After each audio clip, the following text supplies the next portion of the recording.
This is Behind the Mic. Local and worldwide interviews with athletes, entertainers, and you. A talk show that will engage, inform, and take you to the edge, maybe even over. Now, from the Big Z Studios in suburban Chicago, here's the host of Behind the Mic, Gary Zahara. Thank you, Mitch. I always said when I get my show back on the air, I want the voice of God, Mitch Craig, to be on it, and he's on it, and I appreciate it. Well, here we are, back after 12 years, the show, back after a 12-year absence, from a little show called Sportsline to now my new show called Behind the Mic. Welcome, and thanks for joining me. My name is Gary Zahara. Show's going to be informative, maybe in your face, but definitely going to be entertaining. You know, and some of you people said it wouldn't happen. Well, I'm back doing what I love, sitting down with the stars in the sports and entertainment world from yesterday and today, and even some of you. So strap in and enjoy the ride that is Behind the Mic. And when we come back, Blackhawks PA legend, author, and contributor Harvey Wittenberg joins me. You're watching Behind the Mic. Brought to you by Team Keys and your financial services division manager, Whitley Brooks Edmunson, and Slugmaster, turning batters into hitters. Log on to slugmaster.com for a dealer near you. Welcome back to Behind the Mic. I'm your host, Gary Zahara. My first guest, a fellow radio guy with 60 years in the business. Got a start at WLS in 1958, and 3 years later became the quintessential voice for Blackhawk fans at the Old Gray Lady Chicago Stadium and United Center for 41 years. My guest, Harvey Wittenberg. Harvey, how are you, my friend? Doing great, Gary. How about you? I'm good. How are you? Did you survive the 200-year cicada invasion? Yes, I can wait another 17 years. You got your hearing still? Nothing happened? You didn't have to get a hearing aid or anything? Nope. How's everything been going? How's your health? What's been going on? Tell the Blackhawk fans. I know that you had just walked away from the radio business. So what are you doing right now? Well, just doing some stuff for the Blackhawks and some history background and stuff, and planning a big celebration for their 100-year joining the NHL in 2026.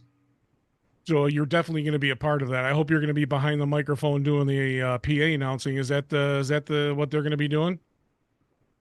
Well, they haven't outlined all the stuff, but with my background and my history with the Hawks after been a fan for like 70 years. So it's been about maybe 12, 13, maybe 14 years since you and I spoke. Last time we talked was when I was on the show Sportsline, and you since then have written a book. It was Tales from the Chicago Blackhawks Locker Room, a collection of the greatest Blackhawks stories ever told, with a foreword by Bruce Wolfe. And first of all, thanks for the autographed copy. I appreciate it. And I was reading through this book, and some of the stories in the book are just phenomenal. Some of the things that you've seen, that you went through being with this organization for so long. Can you talk about some of the stories that stood out to you? Well, there's so many. It covers, from day one that I was involved with the team. So it's a lot. I mean, one of the better stories, of course, Chris Chelios just was honored this past year in February, and the team was up in Montreal, and Mike Keenan was the coach, and Steve Smith and Chris went out, which the players do when they're on the road. They like country music, and I guess they went out and they went a little past curfew, so they headed back to the hotel in Montreal. It was like 11:15 or so, and Steve and Chris were heading towards the elevator. The elevator door opens up, and who walks out? Coach Mike Keenan. And he looked at them and just walked right past them, didn't say a word. And both Chris and Steve, when they had the pregame meal and the pregame skate the next morning, he wondered what Mike Keenan would have in store for him. Well, Keenan didn't say a word to him. So it start the game, and both Steve Smith and Chris starting on defense. So the defensemen usually do about a minute shift, a minute and 15 seconds. So time was up, and they headed back to the bench. Keenan pointed to him, as punishment for passing the curfew, kept him out the entire first period, all 20 minutes. That one always right. And the other one, of course, cute story is that Cliff Corral and Keith Magnuson, they went to Denver University together, and they were rookies on the Blackhawks, and they were driving in from the western suburbs, and they tried to drive in without stopping at a traffic light, going all the way to the Chicago Stadium from the western suburbs. Yeah. So how does that happen, Harvey? You drive through every light, every intersection to get to the Chicago Stadium, and you don't hit any cars. That has to be probably the most impressive feat, other than their, in addition to their careers with the Blackhawks. And of course, a lot of good stories. Bobby Hull got to wear number 9. It was always one of my favorites too. It was never really published before. Bobby started with 16, and he went in a little bit of a slump, and the assistant trainer was Gunzo, who was also our backup goalie at that time when they were only dressing one goalie. And so Bobby came to the rink, and they put out the home jerseys that were playing, and number 7 was up there. And Gunzo told Bobby, maybe this will help you break out of a slump. So a few more years went by, and then Bobby comes to the game, and there's number 9 sitting at his locker spot in the dressing room. And Bobby asked Gunzo again, "What's number 9?"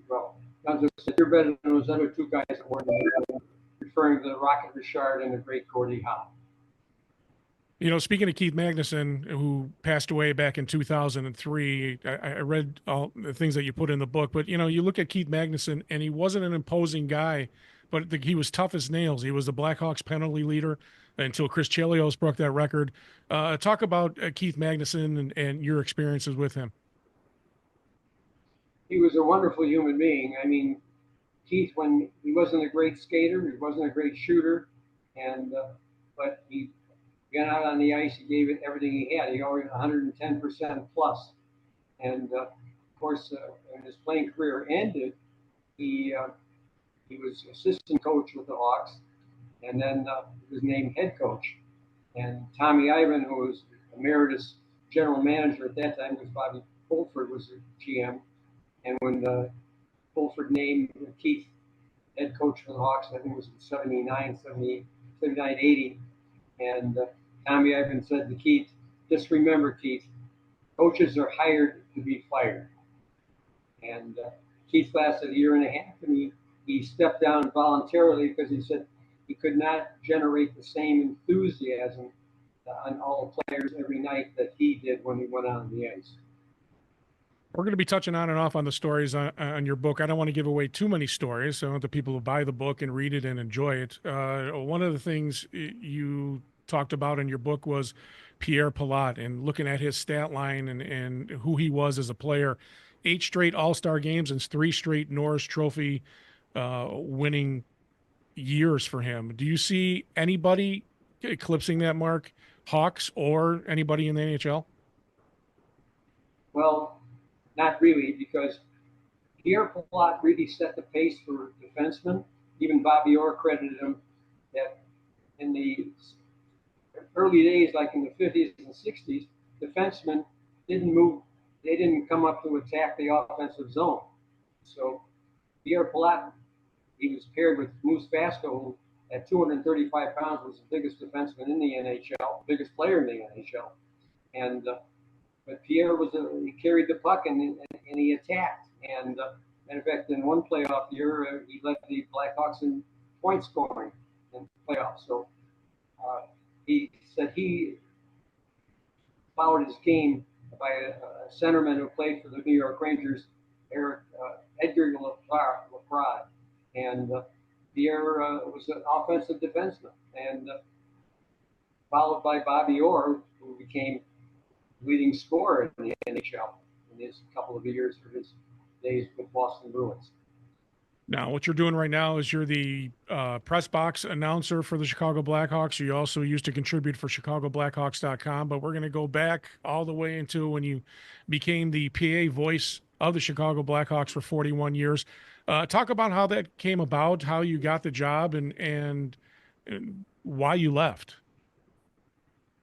Well, basically, I got involved with the Blackhawks in 59-60, and I was working at a radio station, and public relations director asked me if I would be the backup with Bob Foster, who was the public address announcer then.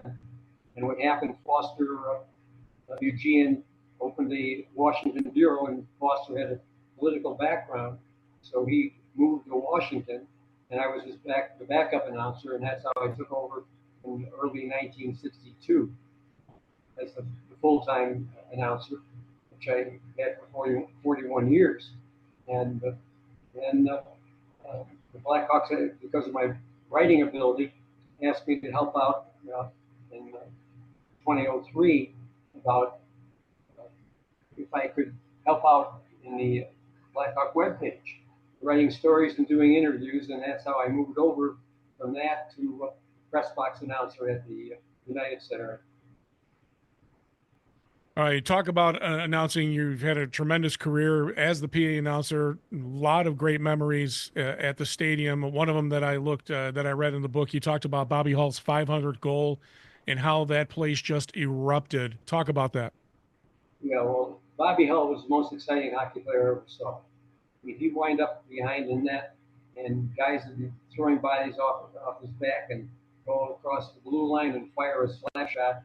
It was probably 120 miles an hour, and scored. He was the first player to score more than 50 goals in the season. 54 was a new high. Rocky Richard was the first to hit 50, and Boom Boom Geoffrion from Montreal was the second player to hit 50 goals in the season. At that time, the seasons were 60 games or 72 games. For the present day, of course, is now 82 games in regular season play. Who comes close to you, in your opinion, for the Chicago Blackhawks to Bobby Hull as one of the most exciting players?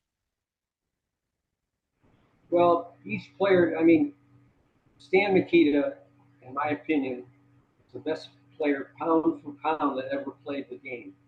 And he won three trophies 2 years in a row, and that will never be matched again in the NHL. And he started his career mostly in the penalty box. And Glenn Hull gave him a little bit of advice, and he said to Stan, remember, you can't score from the penalty box, because his first couple of years, Stan picked up a lot of penalties, and he became a complete penalty player. He killed penalties, worked on the power play, great on face-offs. I remember one game, the Hawks were 2 men down late in the third period, and he had 2 breakaways. The Hawks were down 2 players, and he didn't score in the first breakaway, but he scored on the second one. When you look at some of the lines in this Blackhawks organization and the history and how successful they were by decades, like we'll start in 1940, the Pony Line with the Bentley brothers, Max and Doug, and Bill Mosienko. Give me your thoughts on that line and what you thought of those guys. Well, my first game I saw, that was the Pony Line with Max and Doug Bentley and Billy Mosienko, who set a record that'll never be touched in the NHL, scoring 3 goals in 21 seconds against the New York Rangers in 1952. But Mosienko was a very exciting player. The game was so different then. I mean, there was only 6 teams in the league. The ice was slow. The players weren't as good athletically, but they set the pace. I mean, when you think now, there's 6 teams in the league, and it was dominated in the 40s and 50s by Montreal, Toronto, and Detroit. And the Hawks' fortunes changed when Jim Norris and Arthur Wirtz lured Tommy Ivan away from the Red Wings. And he brought along Glenn Hall and Ed Lindsay, and they connected with Bobby Hull and Nikita, and became a dynasty. And in the 1960s, and I don't think we'll ever see this with the Hawks and maybe in the NHL, of 2 dominant lines in the 60s. You had the $1 Million line and then the Scooter line. $1 Million line was Murray Belfour, Bill Hay, Bobby Hull. Then the Scooter line was Ken Warham, Ab McDonald, and Stosh. I mean, those two lines obviously led the Hawks to the 1961 Cup, but will you ever see two impressive lines like that again in this organization? It's hard to say. I mean, the days of Jonathan Toews and Patrick Kane were key factors in strong lines. And of course, in the 80s, you had Steve Larmer, Dennis Savard, and Al Secord. So every year or every season, different combinations come to pass. And, you know, the record for the highest scoring line in Blackhawk history is Larmer, Savard, and Secord. And then that in that line, Savard's led the team 7 straight years in scoring, and 5 of those years he had 100-plus points. Probably another record that will never be broken. Yeah, Savard holds the record, 121 points in a season. Talk about Dennis Savard when he first came in with the Blackhawks. You called him the Flying Frenchman. He obviously ushered in a new era of excitement for this team, as there was a little bit of downtime, a lot of playoff losses, not coming back to their Stanley Cup form. And when Dennis Savard gets here in a Chicago Blackhawks uniform, what did you notice first? Well, the Hawks were lucky to get Savard. The Hawks were the number 3. They, because of the merger of the World Hockey Association, when Edmonton, Quebec, Hartford came in, it changed the whole dynamics. So in the draft in 1980, the Hawks had the number 3 pick, and the overall number 1 pick went to Winnipeg, and they took Wayne Babbage. Montreal had the 2nd pick, and everybody figured they were going to take Savard because Montreal native, and he had a great junior career with Quebec. And surprisingly, Montreal took Doug Wickenheiser, a U.S.-born hockey player, and so the Hawks got Savard in the number 3 pick, and it turned out to be a great deal. Do you remember any of your favorite goals from Savvy in his career? Well, Savard was just a complete player. I mean, and of course, until he was traded, because Mike Keenan preferred more of a all-around player, offense and defense. And so what happened was that's when the Hawks traded Savard to Montreal and got Chris Chelios in exchange, Chicago-born player and U.S. player. Both Savard and, of course, Chelios are Hockey Hall of Fame players. They're both Hall of Fame players, Harvey, but I'm sure we can find some diehard Blackhawks fans who are, and I know this for a fact, they're still pissed for that trade, because the Hawks only went to the Stanley Cup once with Chris Chelios. If they don't make that trade, does this team get over the hump? I think the team that was holding them back, obviously, was the dynasty of the Edmonton Oilers. But do you see something happening differently if Savard isn't traded and Chelios doesn't come here? Well, the problem in the 80s was, I mean, first of all, 79 to 83, the Islanders won 4 cups in a row. And then Edmonton with Gretzky and their crew took over. And if Gretzky and Edmonton wasn't there in the 80s, the Hawks could have had a cup or two. And finally, when Edmonton got knocked out, Calgary beat us, I think it was in 89 or 88 in the playoffs. How was it sitting up in the press box in 1982 when the white flag game happened at the Chicago Stadium? Well, the Chicago Stadium was rocking all the time. I mean, the ice surface was a little smaller than regulation until they moved over to the United Center. But at that time, of course, they were up to 10, 12 teams, and the playoffs were a lot tougher, and the competition was tougher. Now, with 32 teams, it's even harder to not only make the playoffs, but get to the finals. We're talking Blackhawk hockey. We're talking former Hawks. We're talking way back when. Harvey's been with this organization since 1961. And as we talked about Dennis Savard, one of his line mates, Steve Larmer, who wasn't able to get a Stanley Cup with this team because of the Edmonton Oilers. He goes to New York and gets himself a Stanley Cup. But you look at Steve Larmer, 1,006 games, 1,012 points, 441 goals, including 131 points in 140 playoff games. Why is this guy not in the Hall of Fame, let alone his number hanging in the rafters at United Center? Well, it's a matter of a lot of competition to get the vote. I mean, Jeremy Roenick had a lot of very great statistics and a great career, and he just got in. Steve Larmer belongs in the Hockey Hall of Fame. He was a sixth-round draft pick.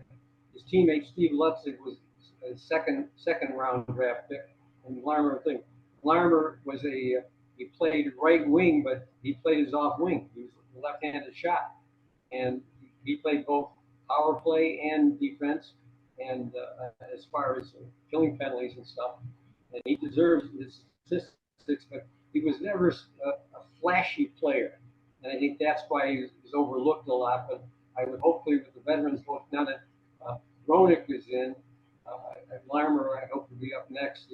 He deserves his goal scoring and his overall play, and his string of playing straight games without injuries and stuff like that. So he belongs in the Hall of Fame, definitely.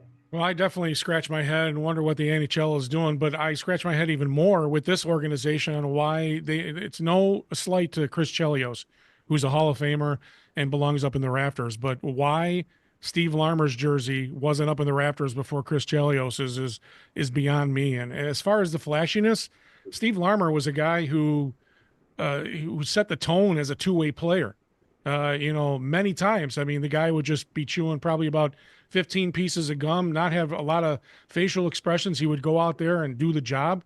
And I just don't understand it. I mean, that's what the NHL is all about, hard work and getting the job done. If they're looking at him as he's only won one Stanley Cup, well, the guy still deserves to at least be up in the rafters of the United Center. And now we talk about Jeremy Roenick, the kid from Boston who came in and probably Bill brought him in to erase the memory of Dennis Savard, which will never happen in this organization. But talk about Jeremy Roenick's effect on this team and how he jump-started a good run and got them to the Stanley Cup playoffs as well. Well, Jeremy, of course, was a more physical player. I mean, Savard was never a physical player, but Jeremy would dig in the corners and go like that. I mean, he went to Thayer Academy in Boston with Tony Amati, who teamed up with later in his career with the Hawks. And it's just that there's so many good players. I mean, that's why they have a Veterans Committee to go back and examine. But Larmer's nickname with the press was they called him Superman because he hated to be interviewed. And he was the first guy to shower and be out of the locker room before the press could even get down there to interview him. So that's maybe part of the reason. You look at Roenick's stats, 1,316 games played, 1,263 points, 513 goals with stops in Toronto, Philadelphia, San Jose, Los Angeles, if I got all those teams right. But you look at him and wonder why he didn't come into the Hall of Fame quicker. You and I had this discussion off air. And is that something maybe you'll put in your book when you update it, is maybe Jeremy Roenick was his own worst enemy? Yeah, well, Jeremy is a little always outspoken, and sometimes those kind of guys get pushed in the back. But deserving, he's now in the Hall of Fame, and I hope Larmer comes up next year or the year after because he certainly deserves to be there. One more line I want to talk about with the Chicago Blackhawks is the MPH line. Again, this is a line that was together for 8 years. It was Pitt Martin, Jim Pappin, and Dennis Hall. Ironically, they wanted Bobby Hall to be part of that line, but because he held out, his brother Dennis came in and, in 1974, they went in as an entire line and skated when they got introduced into the All-Star game. Do you see that happening in the Blackhawks organization coming up in the near future? Well, Jim Pappin, of course, we got him from Toronto. Pitt Martin's the only player I saw that scored 4 goals. He was signed originally by Detroit and traded to Boston. And the Hawks played, I was doing a broadcast, and he played in Boston, and Nikita was hurt. They called up Art Stratton, who was the top goal scorer in the American Hockey League with the Hawks farm team in Buffalo. And Pitt Martin scored 4 goals against the Hawks that night because Nikita was hurt. He didn't play. And then the last game of the season against Detroit, 1971, Pitt Martin scored 4 goals against Detroit. So the team that originally signed him, he scored 4 goals against. The Hawks scored 4 goals against, and Pitt was a really good, solid player. Dennis Bobby always said Dennis had a harder shot than, but the only difference between Bobby and Dennis was Dennis didn't always know where the shot was going. What happened with Bobby Hall and him not coming here, and then the strife with him and Bill, and a lot of people, a lot of Blackhawks fans in the 80s and 90s always thought that maybe Brett Hall would be a Chicago Blackhawk. But do you believe the fact that Bobby left on bad terms with Bill and this organization is the reason why Brett wasn't a Chicago Blackhawk? No, Brett was, there was a lot of talk about signing Brett, and there was just a miscommunication, I think, between Brett's agent and the Blackhawks. I think that was the breakdown. So that's the reason for that. But Brett Hull and Bobby Hull scored more goals in their career than the 6 Sutter brothers put together, and all 6 Sutter brothers were really great hockey players. Going back to the MPH line, Harvey, looking back, out of all the lines you've seen in your career, your time with the Chicago Blackhawks, will you ever see a line that, like these guys were together for that period of time, is because the game has changed, salary cap, players not that good, etc.? Well, now the thing is, in the older days of NHL, every team had a really solid scoring line, and then they had a defensive line. But now, the way the game has changed, it's speeded up so much. It's all speed, fastness. And so the thing is, the lines become interchangeable. I mean, like Florida winning the Cup, they have 4 solid lines. And so there's less ability. I mean, Kane and Taves played on the power play together. Hossa could fit in any line because Hossa played power play and he played penalty killing, and he was great. He was one of the leaders in the league, taking the puck away from opponent players. So because the game has changed, it's much faster. The athletes are much better. The ice is better. The equipment is better, and the ability of goaltenders. I mean, you keep making the pads smaller for the goaltenders and the sticks smaller and stuff, and the goalies keep getting more athletic and more acrobatic. If you put Bobby, a whole different world today. If you put Bobby Hall in a Blackhawks uniform now with those goalie pads short and allowing more pucks in, how many goals do you think he would score in a season? He could probably score 80 or 90. His shot was phenomenal. Yeah, Peter was more crafty. He didn't have a hard shot, but he knew where to put the puck. And goalies were just scared of Bobby Hall. I've read stories of a lot of goalies that did not want to, especially in the days of no masks. You know, I mean, how do you get in front of a Bobby Hall shot is beyond me. No, very, very, very difficult. I mean, Glenn Hall played 503 games without wearing a mask, and he started those games. And today, there's no goalie that is going to play all 82 games of the schedule. You need a number 2 goalie, and I think the Hawks this coming season have come up with a good combination, which gives them a better, solid, all-around team. How close was Tony Esposito to Glenn Hall as far as play-wise, skill-wise? Would you rank them obviously 1 and 2? Yeah, the styles were different. I mean, Tony came in. I mean, the Hawks were lucky. They got him away from Montreal for $25,000 on the waiver because Montreal decided to go with 2 veteran goalies, Sean and Gump Worsley. And the odd part about that is that Montreal traded Worsley away 1 month into the season. So the Hawks got a steal, and Tony set the record for rookie goalies in his first full year with the Hawks. Well, let's talk about the future now. You've got Connor Bedard, who was the first-round pick last year, wowed fans, won Rookie of the Year, even though he was out for a while with an injury. And now they have the second pick this year. And, of course, when your team is not playing well and you're at the bottom of the league, you get those easy picks. And is Kyle Davidson trying to get rid of the Stan Bowman stink of these horrible contracts. I understand I understand Kane and Taves in their contract, but with the Seabrook contract, no trade clause, the Hjalmarsson contract, do you think that put the Hawks back behind the eight ball quicker than they should have been? Well, it's hard to say because I know uh, the job of a general manager today is more about juggling salary cap than anything else, trying to make things fit. Going into this year's draft and the free agent signings, the Hawks had more salary cap than anybody in the league. And I think they're really, I have to credit Kyle Davidson that he really has blended the team. Now, are they going to be a playoff contender? Like this year's been very tough, but you never know with the combination they have now with young players and the veterans they've signed. They could surprise a lot of teams. I mean, in a short period of time, you saw what Vegas did in winning a cup, and Seattle in his first year making the playoffs. And the chemistry, putting everything together, is the key thing. I mean, Florida missed out last year, but this season they came through and won the cup. I mean, It will be tough because the Western Conference is the toughest conference. They need to obviously. I agree with you there. Chemistry is going to be a big thing, but you look at Artem Lashunov, big body, signed an entry level contract, so that means he's not going back to Michigan State. He's going right to Rockford. And how quickly do you think we're going to see him up in the league?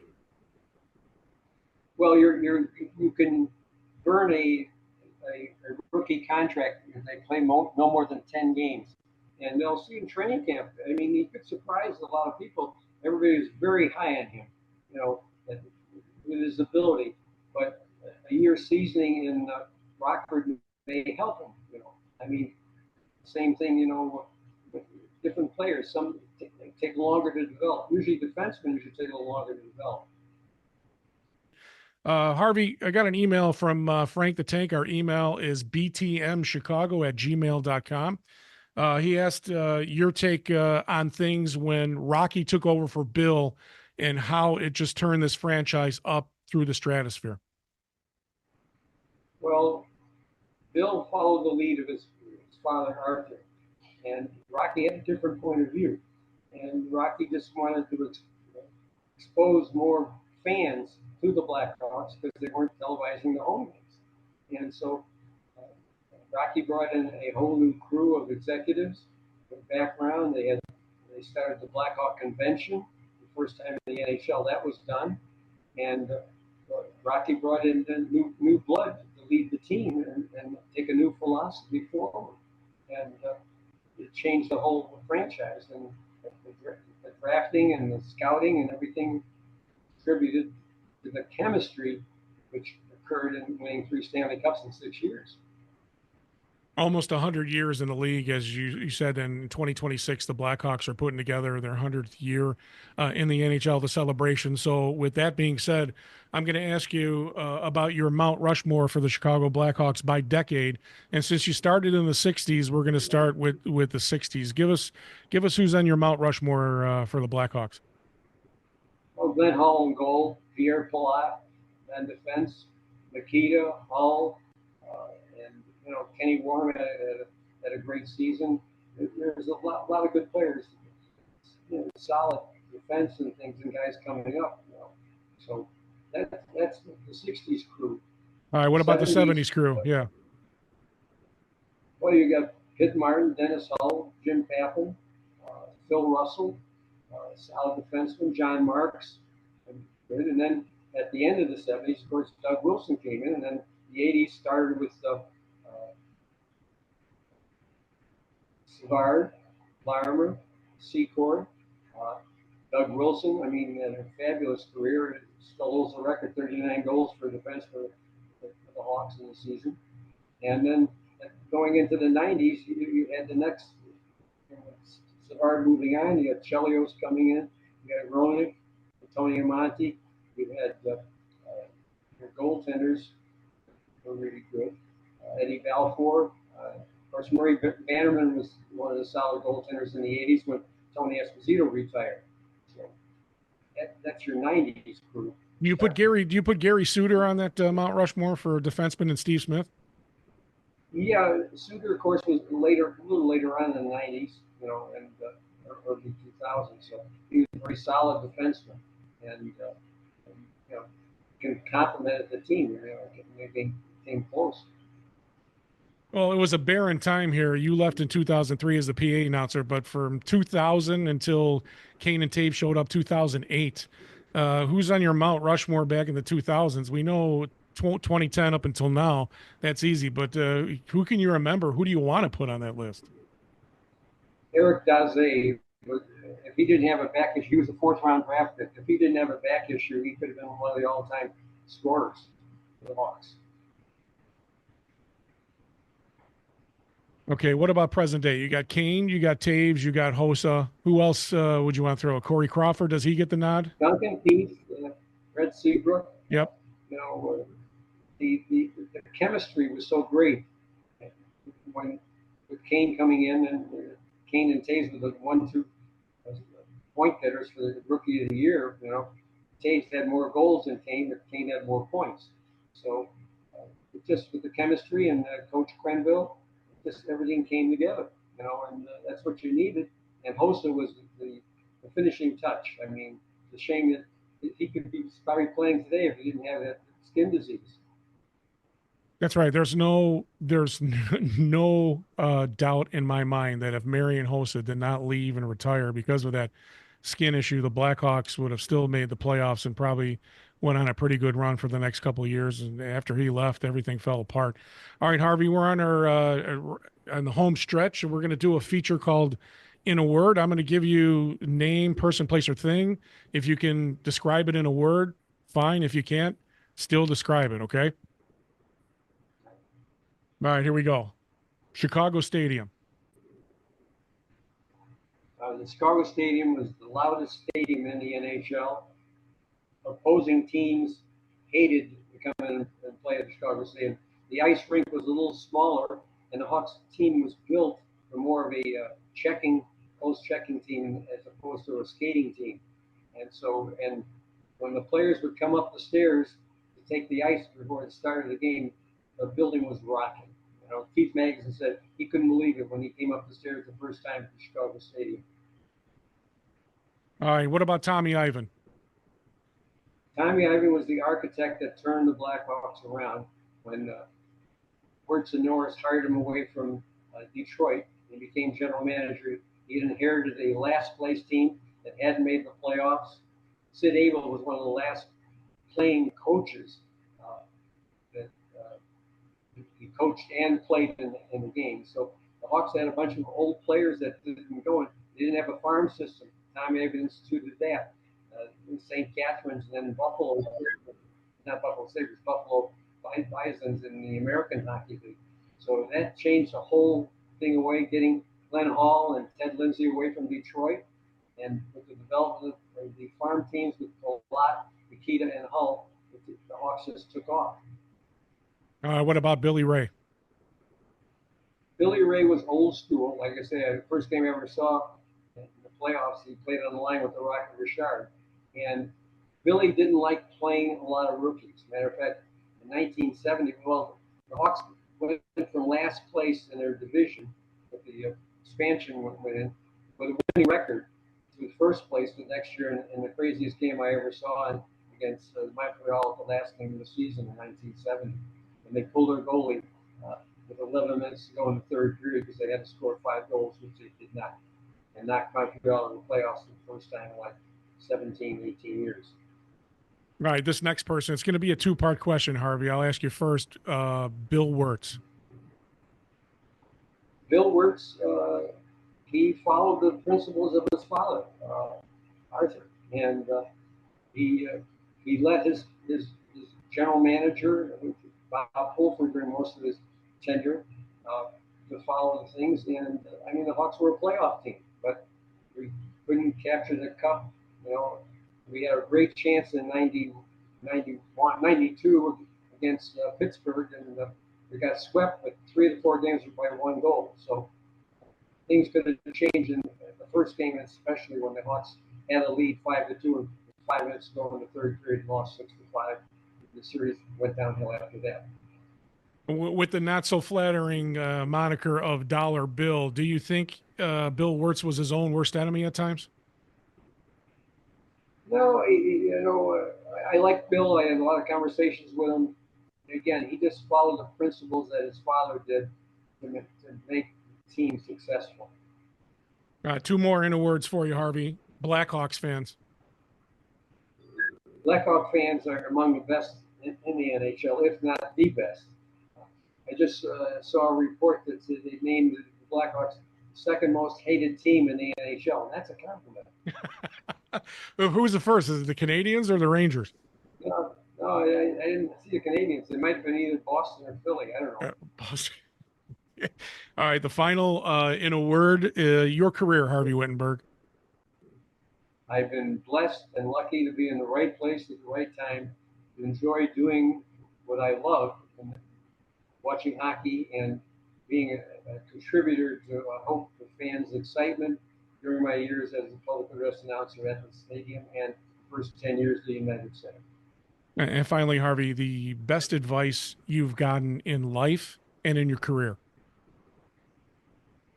Well, work hard, be honest, and come to work every day to try to learn something new. Well, when we did the Blackhawks Mount Rushmore for players, I'm going to do my Mount Rushmore for PA announcers. You know, growing up, as my first Blackhawks game was in 1979. It was the Blackhawks against the Islanders. You certainly had your work cut out for you because you had 8 goals to announce and, I don't know, 15, 17 penalties in that game as the Blackhawks routed the Islanders 8-0 thanks to Terry Ruskowski's 4 goals. And I think Grant Mulvey beat the crap out of Bobby Nystrom in that game. I have to go see the stats for that one, but I'm looking at the Mount Rushmore PA announcers, and Lawrence Tanner, since I was a Laker fan when Magic came out of Michigan State, and then before him, Dave Zinkoff, the famed PA announcer of the 76ers. So on my list, it's Harvey Wittenberg, Lawrence Tanner, and Dave Zinkoff. You certainly belong in the Hall of Fame, and I don't know why the Blackhawks don't put your name up in the rafters either. Have they talked to you about that? I'm going to start a petition, Harvey. You know what I'm going to do. Well, when I retired as the regular PA announcer, they did give me a retirement ceremony and a jersey with number 41 on its back, signed by all the players that season. That's all. That's nice, Harvey, but we want your name up in the rafters. So I think I'm going to start a petition on this show. I'm going to start it on Instagram and Facebook. Harvey Wittenberg, along with Steve Larmer, need to be up in the rafters at United Center for the Chicago Blackhawks. Harvey, I just want to thank you for coming on the show, on my debut show here. You've always been great to me ever since I started with zforcemedia.com, covering this team back in 2000. You always had a kind word for me. You always had time to sit down in the press box and talk to me about the organization and in your career and how things should be done and, you know, what to do in the locker and whatnot. So I really appreciate you taking the time and much success. And I hope to hear your voice, not so much announcing in the press box, but announcing some games this year at United Center. Thank you so much, Gary. I appreciate it. Harvey, good health to you, bud. I'll see you at the stadium soon. Okay, pal? Okay. 12 long years since I've been behind this microphone doing something meaningful. You know, I've been through a lot of shit personally and professionally since 2012, maybe a little bit before that. You know, the show's been kind of a labor of love. And there are 2 people that I need to acknowledge as being the reason I've been in this industry for this long. First of them was Larry Martin. And funny story, Larry Martin was the overnight jock at B96 in Chicago in 1989, 1990. And I was doing security at the Drake in Oakbrook overnights, and I would call this guy every single night and do my DJ shtick to the point where I probably was a big pain in the ass for him. But he put me on the air every night, and I had the courage to ask him to come down to the studio, and he invited me down to 630 North McClure Court, which used to be the B96 and CBS TV studios. And let me tell you something. I got down there the first night. I was a kid in a candy store, and I was sold. This was something that I wanted to do. I went to college for criminal justice and broadcast communications. And so when I went to go meet him, he was personable. He was a great guy. He took the time to talk to me about radio, about how things go, how to run a show, how to slow the pace down, how to run the board. And, the guy brought me in and let me be his, quote unquote producer of his show on the overnights. I would get off of work and go and do his show and then go home and drive without any sleep. I could not sleep for 24 to 48 hours, and I would be able to have so much energy being in the studio with this guy. He was great. And then he let me go in the production studio and cut my first demo tape.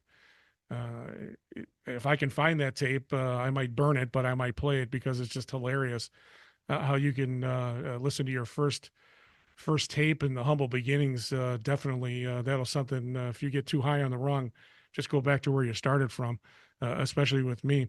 But he made a phone call to a small station down I-55 off of Route 113 called WDND 105.5 FM in beautiful Wilmington, Illinois, a garage type studio with wolf spiders and carpet on the walls, still playing vinyl records. I made a phone call, put in a good word, and a few weeks later became the night jock at WDND in Wilmington. And as they say, the rest is history. So I can't thank this guy enough, and everything took off from there. Sadly, Larry died 6 months after, and I really never got to thank him the way he should have been thanked. And hopefully someone from his family, I know he was married at the time.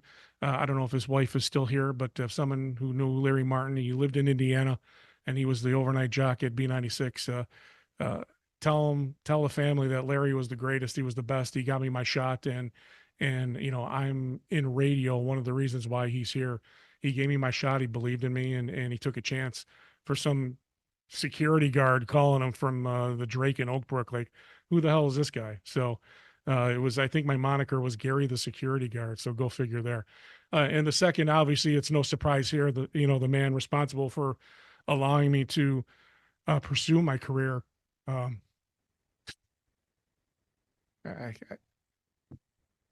knew this was going to happen. My dad, Ron, tape recorder in 1984 from Radio Shack. That's before my testicles dropped and I had some bass in my voice. The guy would let me destroy the living room with music tapes and equipment and sit in front of the TV downstairs and broadcast Cubs and White Sox and Bulls games and work on my craft, which was absolutely horrible at that time. But he saw something, obviously. I guess it kept me out of trouble. I was big into sports, but I always wanted to do radio. What can I say? From running up a $300 gas bill on the Citgo credit card every month when I was making that hefty sum of $4.75 an hour at WDND. This was back in 1989, 1990. And he was be like, it's not financially stable. It's not financially feasible for you to keep doing this. But, he saw my drive, he saw my work ethic, and he had no choice but to ride it out with me. And he did. I mean, he would tell me he would go in a parking lot and sit and listen to my show in Aurora when I was at WDEK in DeKalb, which was a great station at the time for young disc jockeys to cut their teeth and possibly move up to bigger radio. WDEK was a great station, and it's too bad that station had to go and they made it into rap, dance, crap, whatever the hell it was. It's no longer there anymore. But he would always call into my show requesting Frank Sinatra. Of course, we never played that, but he was always a kidder. And his business acumen, helped me start my company, Z-Force Media, back in 1998. And that same company brought you the best wrestling talk show in Chicago called Sunday Night Slam in 1999 on WCKG, and then Sportsline from 2006 to 2012, and full circle with this new venture, podcast, webcast, Behind the Mic. Dad passed away in 2017, and I think about him every day, and how he would be proud. Especially with me dabbling in TV now, he would be the one, be like, dude, you got to face the radio. What the hell are you doing TV for? So I've been fortunate to get in another aspect of the entertainment industry.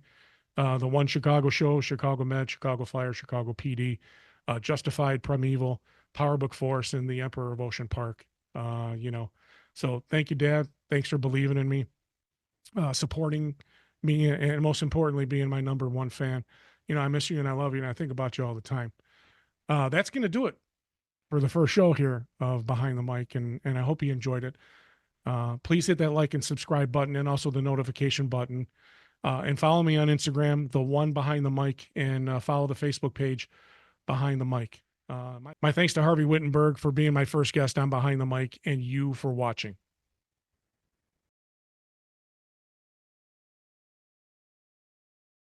Behind the Mic has been brought to you by Team Keys and your financial services division manager, Whitley Brooks Edmondson, specializing in affordable insurance and investments. Team Keys, keep elevating yourself. Call 248-403-0919 to book your appointment. And Slugmaster, turning batters into hitters. Log on to slugmaster.com for a dealer near you. Behind the Mic is a Did He Go production. Produced by Z-Force Media. Stage manager is Heather Marie. The executive producer of Behind the Mic is Eric Ferguson.